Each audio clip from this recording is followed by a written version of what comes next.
कंचनपुर गांव में एक बूढ़ी अम्मा रहा करती थीं। उनका सुबह सुबह का पहला काम धर्म से जुड़ी पूजा पाठ हुआ करता था। सुबह उठना, झाड़ू पोछा अपने रूम का करना और फिर पूजा पाठ में लीन हो जाना, ये उनका पहला काम था। और दूसरी तरफ उनकी बहू, जो साफ सफाई से दूर दूर का कोई नाता रिश्ता नहीं था, सुबह उठती थी, खाना पीना बनाने में लग जाती थी और अपनी सासू अम्मा को घर का जूठा खाना दिया करती थी। बूढ़ी अम्मा का नाम था अमरावती। उन्हें सारी चीज़ें मालूम होती थीं कि उनकी बहू हमेशा उनको बचा खुचा खाना दिया करती थी, यहाँ तक कि जूठा खाना भी वो खिलाती थी। लेकिन फिर भी भगवान को प्रणाम करके चुपचाप वो खा लेती थी।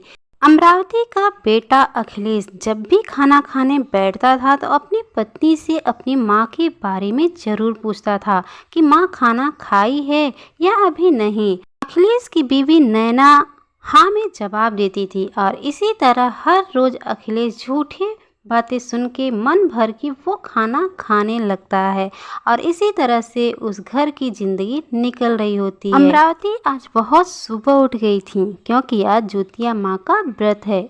अमरावती नहा धो के पूजा पाठ कर लेती हैं, तभी उनकी बहू नैना चाय लेके आ जाती है। नैना बिना नहाए धोए बिना किचन साफ किए ही चाय बनाती है और इस विषय में अमरावती को कुछ भी मालूम नहीं था। वो चाय पी लेती हैं, फिर अपने बेटे को सुबह सुबह प्रसाद लाने के लिए मार्केट भेजती हैं और इधर प्रसाद जो घर में बनता है अमरावती की बहू नैना बिना नहाए धोए बना देती है।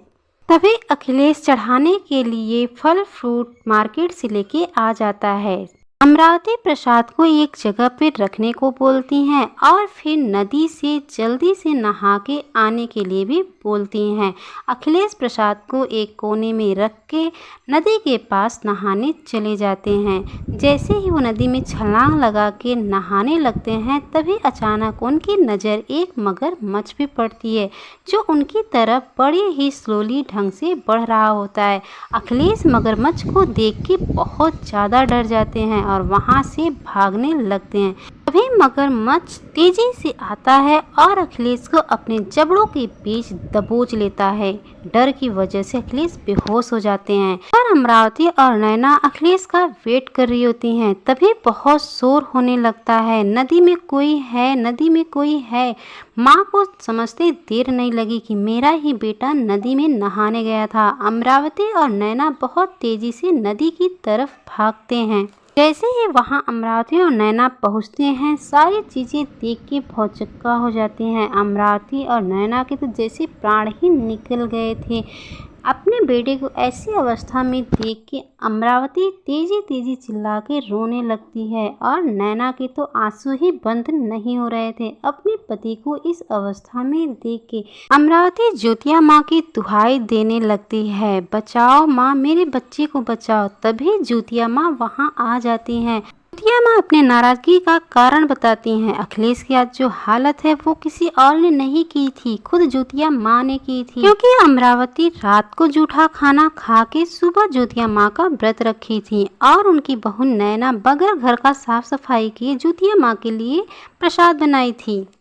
भी माँ की बात सुन करके नैना तेजी से चिल्ला के बोलने लगती है, माँ मुझे माफ़ कर दो, आगे से मैं गलती नहीं करूँगी, मेरे पति को छोड़ दो। देवी माँ को अमरावती और नैना पर तरस आ जाता है। फिर वो कहती हैं, इस टाइम तो मैं अब नहीं छोड़ सकती, अगले साल इसी टाइम जब ज्योतिया माँ का पूजा आएगा तो पूरे मन से साफ सफाई से मेरे लिए प्रसाद बनाना और भक्ति भाव में पूजा पाठ करना, तो तुम्हारा बच्चा तुम्हारे पास आ जाएगा।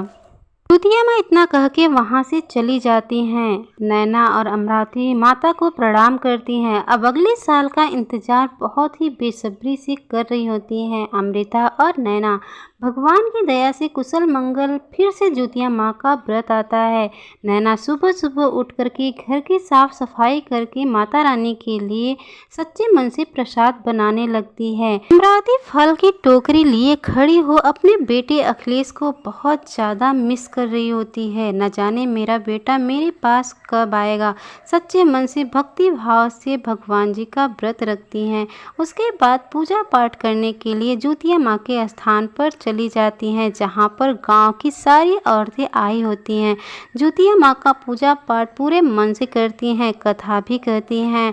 नैना हाथ जोड़े खड़ी ज्योतिया माँ से एक ही प्रार्थना कर रही होती है, जब घर लौटूं तो मेरे पति मेरे सामने हो।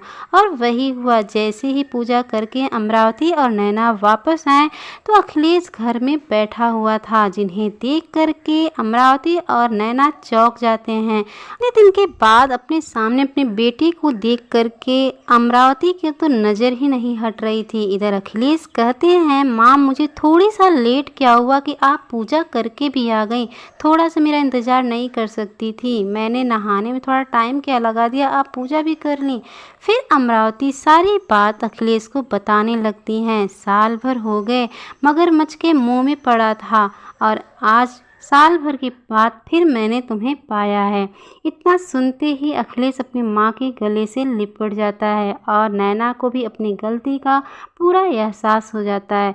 ज्योतिया माँ जिस तरह से अमरावती के बेटे और नैना के सुहाग की रक्षा की, उसी तरह समस्त नारी के सुहाग और उनके बच्चों के प्राणों की रक्षा करना।